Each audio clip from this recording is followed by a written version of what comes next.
Allora, parlare della collezione De Martis è come parlare di un flusso di passioni e di curiosità che il collezionista sviluppa proprio in proprio, senza alcuna preparazione dal punto di vista di storia dell'arte, ma cioè proprio trascinato da questa passione che lo spinge a scegliere le cose che gli piacciono.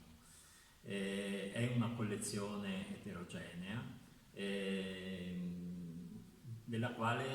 abbiamo cercato di creare un percorso organico che la descrive e la racchiude dentro al periodo di appartenenza. Sì, è una collezione eterogenea diciamo, fino a un certo punto, nel senso che è molto chiara la passione di De Martis per la pittura, non colleziona scultura, non colleziona grafica, non colleziona installazioni, è un collezionista che ama guardare le sue opere la sera quando tornava a casa dal lavoro, questo per sua stessa missione, ed è la ragione per cui in questa mostra, poi insomma in realtà un allestimento museale,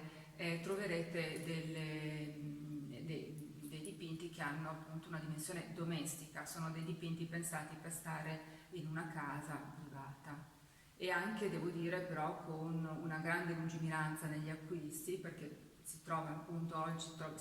oggi a Palazzo De Martis dei nomi che sono piuttosto rari rispetto a quello che è stato il collezionismo italiano degli stessi anni.